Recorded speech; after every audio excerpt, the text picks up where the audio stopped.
Welcome back to the OurView Podcast. On today's episode, I welcome my guest, Angela Beltran. Angela and I discuss her experience of being a parent and raising a child who has a disability, and she also shares some very useful and helpful tips for other parents who are raising children with disabilities. We hope you enjoy the conversation.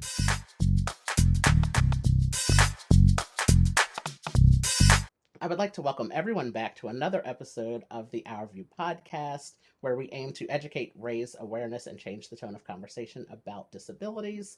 I am very happy to welcome my guest today, Angela Beltran. So, Angela, thank you for joining me today. Thank you for having me. Yes. So a little backstory. You and I, we just talked for a few minutes before I was recording. And so we're connected through my cousin, Kelly.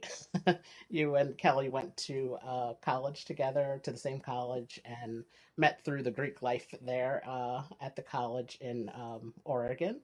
And Yeah. Kelly connected us, I don't know, maybe a year or so ago. So just so that we could connect. And, so I'm very happy that you agreed to be on the podcast today. Yeah, for having me. I feel a little underqualified, but Oh, no. I think sometimes other parents are your best resource. So, Yes, yeah. definitely. And, like I started off with the introduction to the podcast, like we want to educate and raise awareness and change the tone of conversation about disabilities.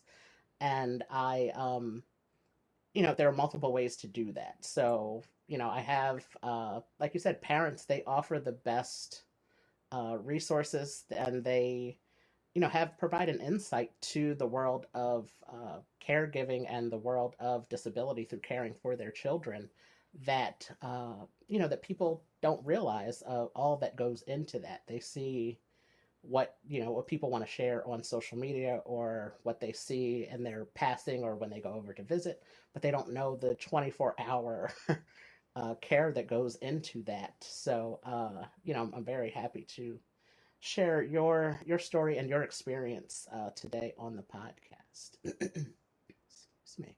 So to start off, can you tell us about yourself? Can you tell us who Angela is? So I grew up in a small town in Eastern Oregon. Um, I then went to college at U of O and was kind of like a rude awakening, okay, there's a whole world out here that I didn't know about. And after college, I met Colby. We knew each other in college, but we started dating again, and then we decided to have a baby. And I would say now I most identify with being a mom. I know people say, don't just let yourself, be called a mom, or, have more to yourself. But I think right now for me, the best thing is to be known as a mom and to take that 100%. And that's what I am right now. Hmm. Yeah, that's great. And it is. It's always. I'll be 40 in 2 months, and it's just like my mom is still always in mom mode. So Yeah. it never goes away. And I say that with so much pride because my mom listens to every episode of this podcast, so I do not want to get in trouble for that. So again, so I'm going into sun mode right now and damage control. Like, no, it's not a bad thing. I appreciate it, and it is a large part of, as parents, it is a large part of who you are as a parent, a mom or a dad, and it's really important, and to say it with such pride, and you said it with a smile on your face, which I really appreciated as well. So, can you tell us a little bit about your son Jack and his cerebral palsy diagnosis, and tell us something fun that Jack likes to do? I follow you on social media, so I see a lot of things that you all are into, and your dog and everything. So, can you just share some fun stuff about Jack? Yeah. So Jack, we actually knew at around his birth. So he was born with the cord wrapped around his neck. And at about 6 hours old, he started having seizures, and he was rushed to a nearby NICU where he spent 2 weeks. So we knew pretty much right off the bat that there was going to be some challenges. And I mean, that's, a hard adjustment. So I think we're still learning from it. But I mean, Jack is like such a happy little guy. He's always smiling. He does definitely have his days where it's hard. But I mean, he even like going to the grocery store, it doesn't matter. Like people are like, "Oh my gosh, Jack is like he's so cute. I saw him across, the store and he's flirting with me." And I mean, he goes into like every doctor's appointment and flirts with the nurses. And I mean, he's 4 years old. I don't know how he knows to flirt with females and not males, but he is a lady killer, and he will cry when his pediatrician comes in the room and like, goes to touch him or anything. And if a lady is in the room and touches him, he's like, "Oh, okay." Like, so he is like a ladies' man at 4 years old. That is so funny. Yeah. And he, like I said, I follow you on social media, and he has such a great smile. It really is, something like they say, a picture's worth 1,000 words. Like you can really see and feel his Yeah. excitement through the pictures that you post, where, he's just looks like he's having the time of his life. And, I love also that you said he has the rough days as well. And it's like we all do. Just like any other 4-year old as well, and any other, in my case, 39, 40-year old as well. Like we all have bad days, and that's okay. It's really, and also, as you said, it's a learning. You're still learning. You're always learning about him, about his condition, and just about life in general. So I think, what you said is all very true, and really great. So I have to get some flirting lessons from Jack, it seems like. I know. I asked Colby, like, where did he learn this? Like, Yeah, where did you pick that up from? yeah, he is like a typical 4-year-old. I mean, I think more so now when we go out, people are realizing like, "Oh, okay, he's in a wheelchair." Because before I carried him a lot. Hmm. So, I mean, I heard, "Oh, is he tired? Is your son tired?" And for the longest time, I would just say, "Yeah," Hmm. like, "Oh, yeah, he's tired." But now, I do say, no, he actually has CP, and kind of go into it and explain to them, because I think it's important that, when people see him, they're not like, "Oh, is he tired?" No, Right. like he has on, and I'm more than willing to like talk about it and stuff. I think it's healthy to like talk about it, and sometimes it's like nice to vent sometimes. Hmm. And I think it's important for people to see, like, I hear a lot, "Oh, he doesn't look like he has a disability." And it's like, okay, what's he supposed to look like, Right. like, and Right.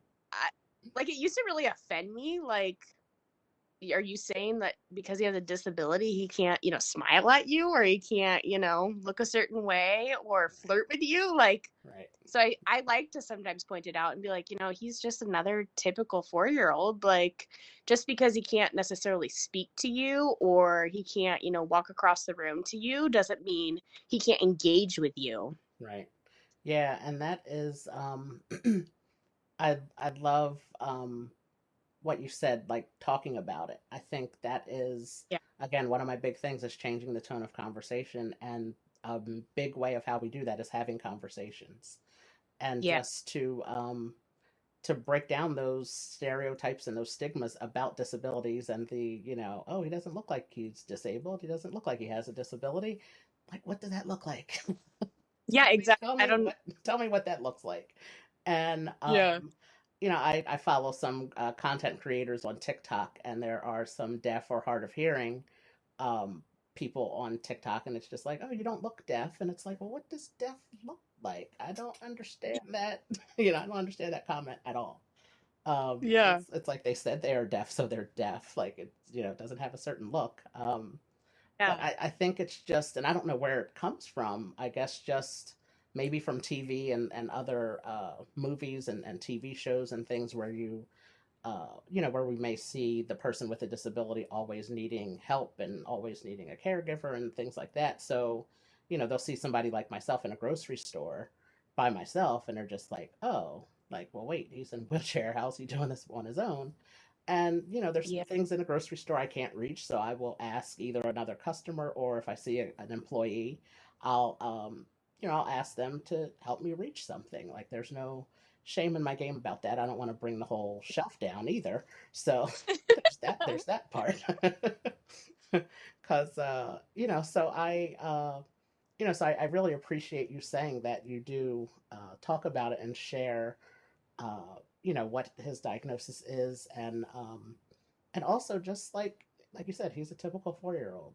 They 4-year olds are a whole lot of fun. I know a few people that have 4-year-olds and 5-year-olds, and it's just they like to do. Everybody likes to do the same things when it comes down to it. They like to laugh and they like to feel loved and all of that and acknowledged and all of those things. So it's really important that we it's really important that when you do interact with someone, whether they be a child or an adult with a disability, that um, I'm really big on like disability etiquette things, like talk to the child, even if Yeah. you as his mother has to respond for him and saying like, oh, he's having a good day or he's having a bad day. At least give Jack that respect and say like, hey Jack, how you doing? How's the day going? Yeah, I know. I noticed I had to kind of like tell quite a few people, even like family members, you don't have to talk to him like he's an infant, you don't have to like talk to him in a baby voice all the time or like make little noises at him. I'm like, Hmm. he's not a puppy, like, Yeah, he's not a puppy. That is for and sure. he eye gaze. He's learning how to use an eye gaze now, which is essentially like a computer that reads his eyes. And he, um, I shared a video on Reddit that he actually said, "Mom, I love you." Hmm. And that was like one of the first things that he ever said on his eye gaze. And I shared it on Reddit. And, there's people who like to like argue all the time or like to point out things. And they were like, why would you share such an intimate moment? And, I sat back and I had to think, like being told that your child is never going to speak to you and never going to get to communicate with you, the fact that we found something that he can actually use and it can be his voice vocally for him, I wanted to share that to show, he's not just a body. I know a Hmm. lot of people kind of look at him and say, oh, he's so sweet and so cute. And you know, he's just a body. He's smart. He's Right. really smart. He he wanted to say, Mom, I love you. And he was like, look, I'm about to make my mom cry. And he knew exactly what he was doing. In the video, he smirks right after.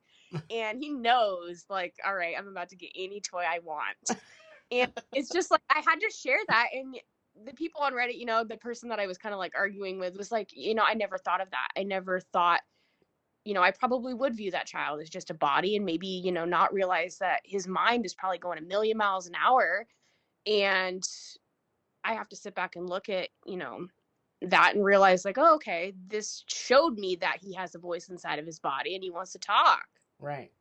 Yeah, and just and having that device to help him do that is, and the fact that he's learning how to use it and use it in such an appropriate way, it's like, oh my goodness, like that's a really cool accomplishment. And again, Yeah. like what you said really really struck me was that being told certain things that your child wouldn't be able to do. Yeah. And I can remember my parents saying the same thing about me and other people with disabilities. Their parents were told the same thing of, they wouldn't be able to do certain things and communicate, talk, or whatever it was, walk without, they would be using a wheelchair forever and full time. But it's, it's all in that individual person. And like you said, he's more than just a body. Jack is more than just a body. He is Jack. He has a name. He has a brain that is functioning and working, and it's, being put to use. So it's like being able to express himself through this device is like, that's a heck of an accomplishment for sure that you definitely would want to, to share because as you said, when you first started, like parents are the best resources. So you might have posted that video, and a parent who never thought of and a device like that existed might see I that. mean, I never knew half of the stuff existed Right. that I know now. Like, Yeah.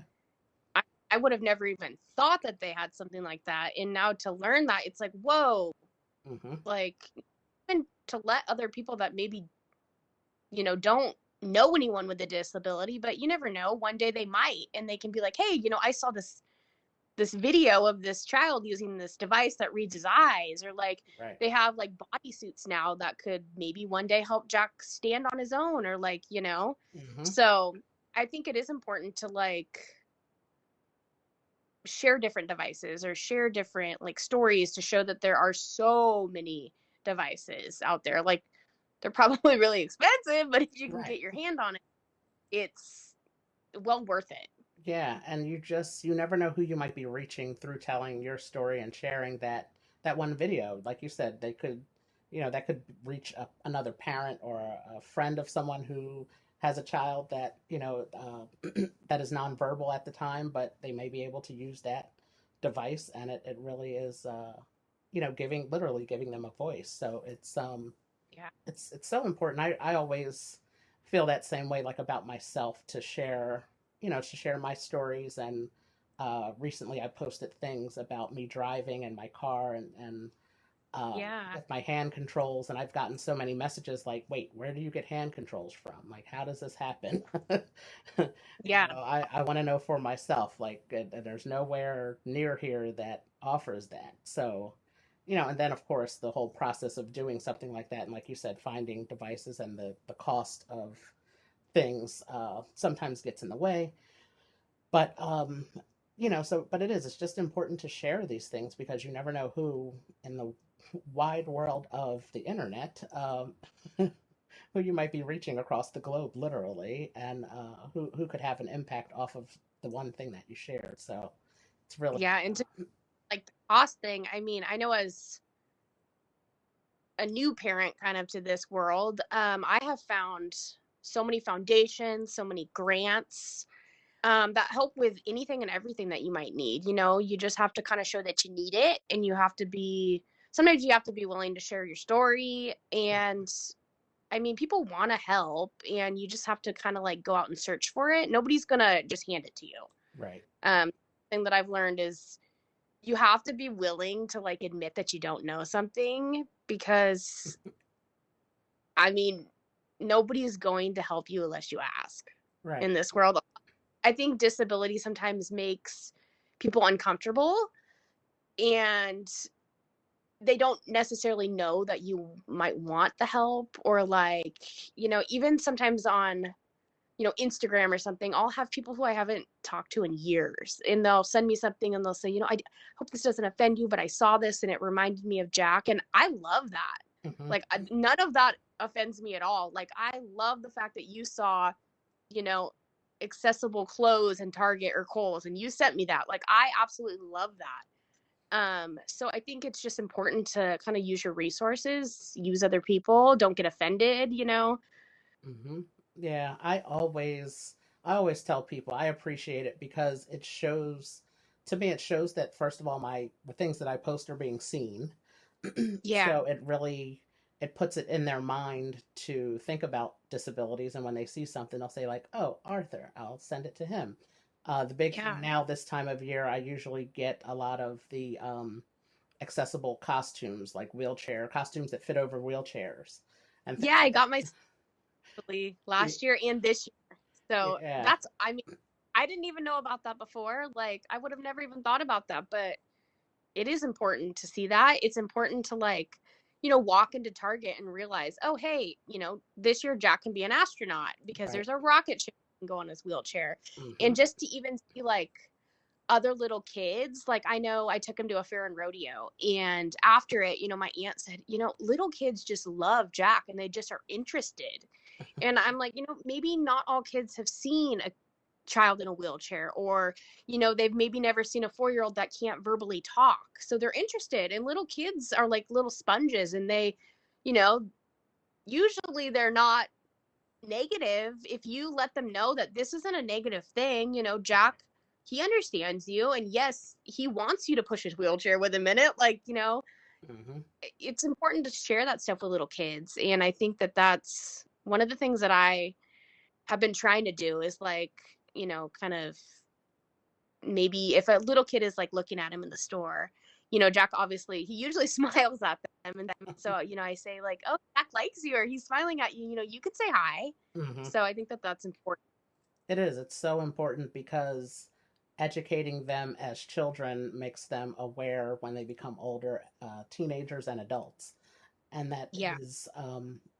that's such a big thing, and it's it really reminded me again of like my friends who I've known for years now. When they're out and about and they're just like, oh my gosh, you would hate this place is not accessible, and I'm going to give them your number, and you need to come you need to come talk to this to this restaurant, or you need to come to this city and tell them that their sidewalks are not accessible. And so it's always really cool to have those experiences where people are thinking of accessibility features and things like that of restaurants or um, department stores, or even in cities.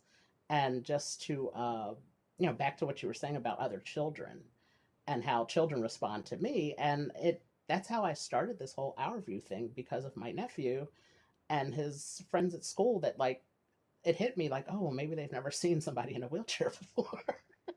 Yeah. Where I never thought of it, because it's just been my life all my life, and my cousins that I grew up with, and my niece and nephew who grew up around me. It's like Yeah. they know what it is, so I assume, oh, everybody else knows what it is. Yeah, that's like one thing I've been really getting every book that I can kind of like collect about anything having to do with disabilities for kids, because Jack's hopefully getting ready to start preschool. And one of the things that we had to look at is not all preschools are one level, or not all preschools have an elevator in them, Mm-hmm. or a ramp to get your child into it. So like I've looked at some preschools, and I can't let Jack go there because it's 2 stories and they only have stairs. So I think even teaching like kids, at a young age, maybe that will help, later in life. Maybe more preschools will be like, maybe we should make this a 1 level preschool, or we should put an elevator in it, or make it accessible to kids that, maybe are in a chair, or, in a walker or Right. something like that. So that's kind of what we're doing now, is kind of dealing with that, is realizing that, there's preschools and schools that not everyone can go to because of that. Right. And not having the children with disabilities in separate schools away from everybody, because these separate schools for children with disabilities are the ones with the elevators. And why not make all of the schools accessible so everybody can just be together? Like that's the real easy Yeah, thing to do. so Jack is in a program called Early Intervention, Hmm. and they help.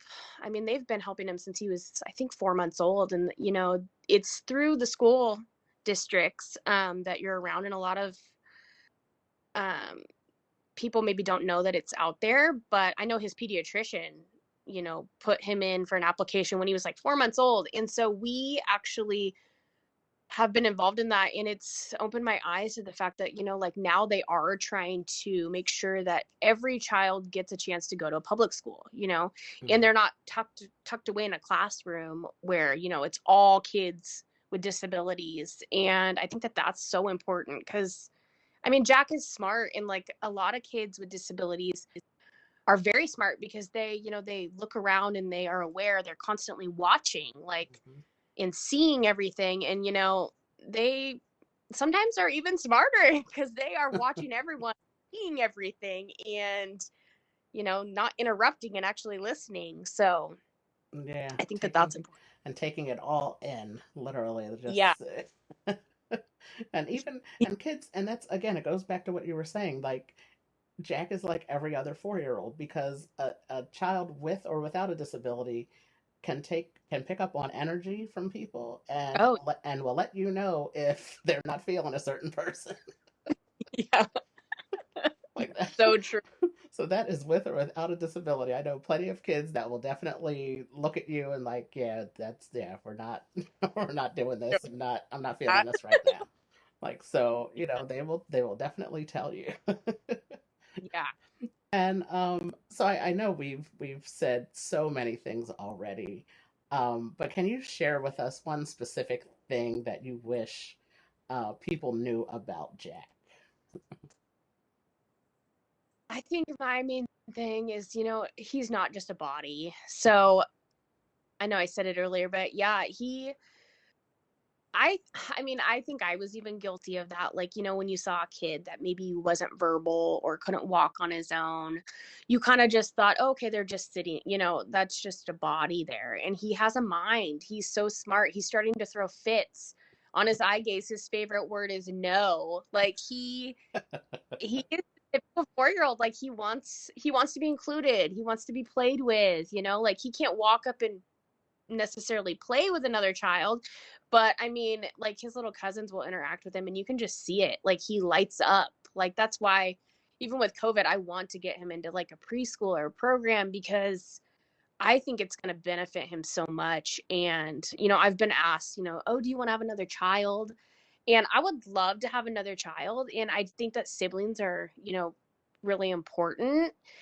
Like I have 2 brothers and I know I learned so much from them. And I think, letting Jack play with his cousins and see how he lights up, it's like, oh, okay, kids just want to interact. They want friends. They want people to come up to them and play with them. And I think you have to remember that as, you can't just sit him there and like, put him in front of a TV or, you have to interact. You have to do the same just with every other child. You can't just let Right. them have, here's an iPad, go play. Like you need to interact. So I think that that's like my main thing now is like realizing that every day take him on an adventure, take him to a museum, take him to the zoo, Hmm. interact with him, show him that he's just a typical kid.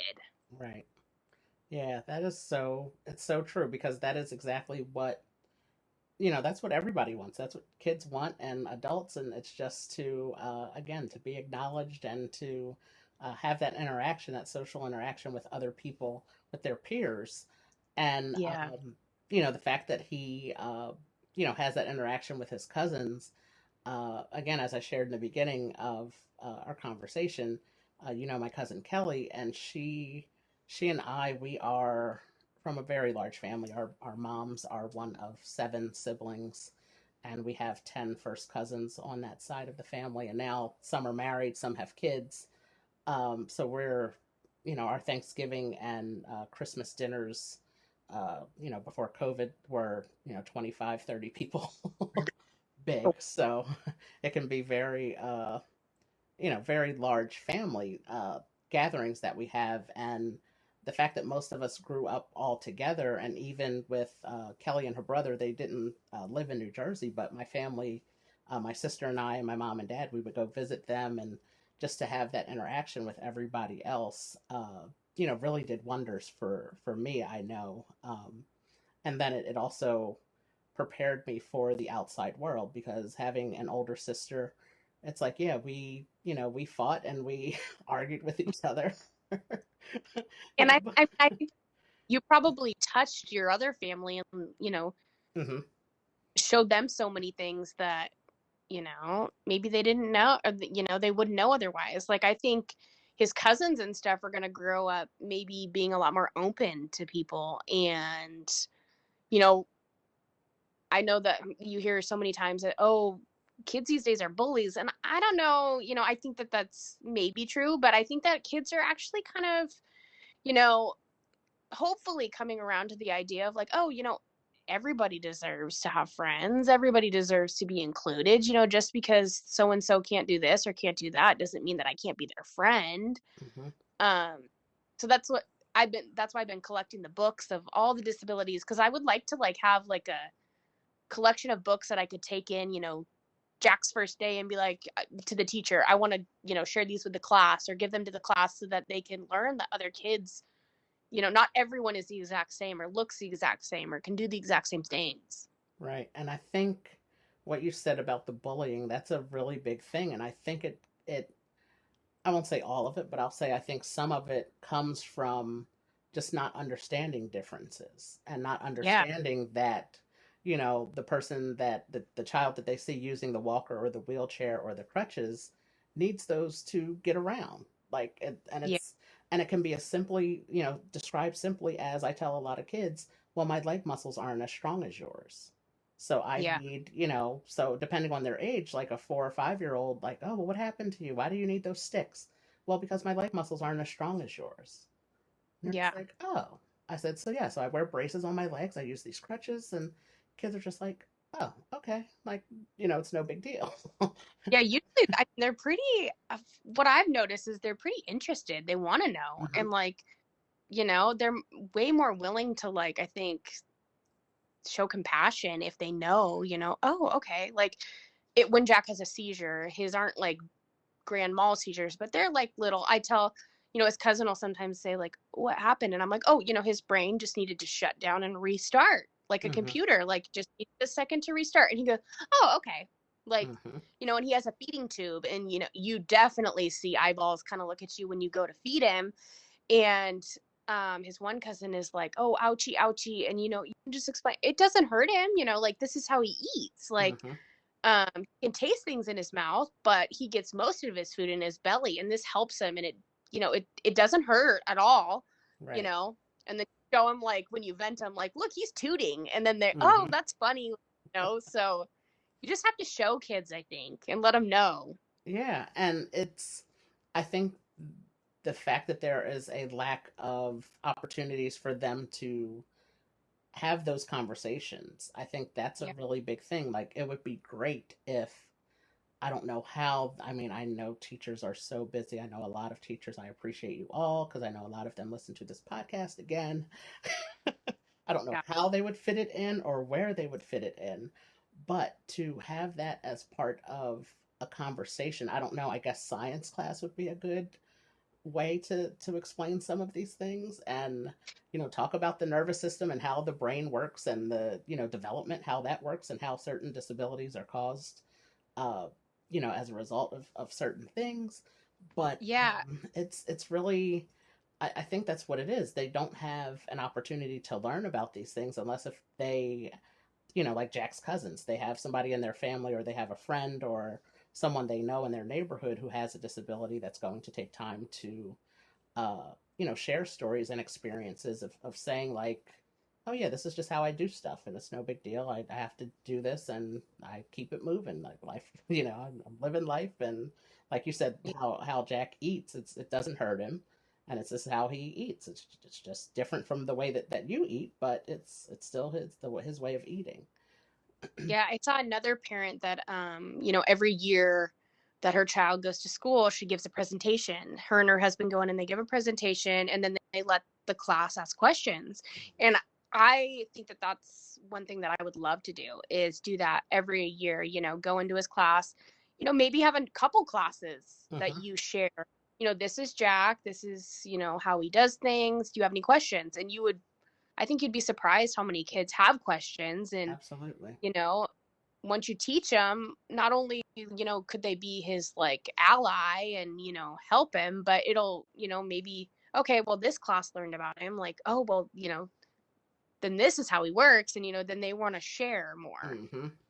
Yeah, and it makes them less afraid of things they don't know, because I think that's where Yeah, it comes from too, with the bullying and just making fun of and picking on kids, because they don't know what it is. They don't It's different to them, and they just have to be educated, literally just be educated about it. yeah, They're uneducated on these topics related to disabilities, and it can all be shared and all explained in at their grade level, yeah, in such a way where the older kids will get more details about things, where they can understand things better, and the younger kids, you can keep it very simple, and they're just like, okay. yeah. I think you'd maybe be surprised how many kids could maybe teach their parents, even like, Hmm. I mean, I know I've had some parents ask me, oh, at what age are you going to put Jack in a house? And I'm like, what? he's in a house, like he's Mm-hmm. in our house. Like, Right. I don't know if people still think that that's, what I would do to my child is, put him in a home or put Mm-hmm. him, ship him away or something. But I was very surprised that I have been asked that multiple times by people who I thought were pretty educated, but I had to sit back and think, wait, is that really what they think? Like, that I would do that? Like, or Mm-hmm. that's what happens? Like, that's not, I chose to have Jack. I love my child and I'm going to take care of him until, Right. hopefully, you know, till he Yeah. can be on his own or Yeah. It is. It's so amazing and interesting to me um how old stereotypes stick around. Like how do they yeah. still have how do they still have feet and like get to now present day 2021, and the outdated thinking is it's always shocking to me to hear some of the outdated ways that people still think of those of us who have disabilities. Yeah. Yeah, so the last question I have for you is what would you tell new parents who are experiencing life with either a newborn or a toddler who has a disability? What is some advice that you could give to them? I think that so for us, we didn't, we had the easiest pregnancy. We really had no idea until hours after Jack was born that something went wrong and that, you know, take time to realize, that your life is going to change and that's okay. It's okay to ask for help. It's okay to maybe grieve the loss of the life that you thought you would have and realize that now, you're on a different journey and that's okay. And I think that we're still learning that obviously. Like it's okay to need a break and take a minute. And, being a mom is hard enough, but being a caregiver is sometimes even harder. And I'm a stay-at-home mom now. But I mean there's times when even I need to be like, whew, okay, I need my mom to come over and I need to take a break or I need to go to Target and, Hmm. decompress. And I think that that's okay to do. Like it's okay to realize you can ask for help or you need help. And they have programs out there now like respite care for parents or having a personal service worker that can come in and help you or have nursing come in sometimes and help you. Like Jack has horrible sleeping issues, and one thing I've learned is that it's okay to do what's right for your family. So like right now Jack and I share a bed, and it's okay to do that and not be ashamed. Like, okay, I share a bed with my 4-year old. That's just what we have to do. And it's okay to do that. And I think you have to kind of, let yourself realize that it's your journey. It's you and your kids' journey. It's the parents' journey. Do what's best for you. Ask for help. Find the grants, find the programs, ask the pediatricians, for advice. I know like his pediatrician and I think it's like his nurse that is like his main person. They have given us so much advice and so many programs and stuff. So I think if you look for the programs that you need, you look for the funds that you need, you can get stuff done as a parent. Definitely. Yeah, it's really all of what you said is so true, and just the big thing I like that you mentioned is recognizing when you need a break. Because it's like, yes, we know you can do it all, but you don't have to. uh, Yeah, and I mean I that's think important. as like a friend or if you see somebody asking for help, it usually means they really need it because Hmm. that's, the one hardest thing is like people have a hard time asking for help and admitting that, I need a minute. So if someone is taking the time to ask you for help, give them help. Like, Yes. because they Yeah. probably really need it. They really mean it. That is so true, and I thank you again for this great conversation, and I know for sure that your story and your stories about Jack will definitely reach so many people through this podcast and the work that you're sharing on social media too. It's really great to see everything that you all are doing, and it just really does bring a smile to my face, even though I've never met you all in person. Next time I'm back, Hopefully one day. yes, next time I'm back out that way, I'll definitely make it happen. Yeah, definitely. Thank you Yeah. for having me. Oh, thank you. So this is a great conversation again, and um, just again having your insight as a parent of a 4-year old, which every child is different, but and at the same time, I would say every child has some similarities, and Yeah. so people can relate to these stories that you've shared, and it's really important. And I think you offered some really good advice of the biggest thing is like people with disabilities are more than just being a body. Like uh, they do have brains that work, and they have, they have a desire for social interaction with other people, and it's just breaking down those stereotypes and getting rid of that old way of thinking from society as a whole to to really just acknowledge people with disabilities, and to let them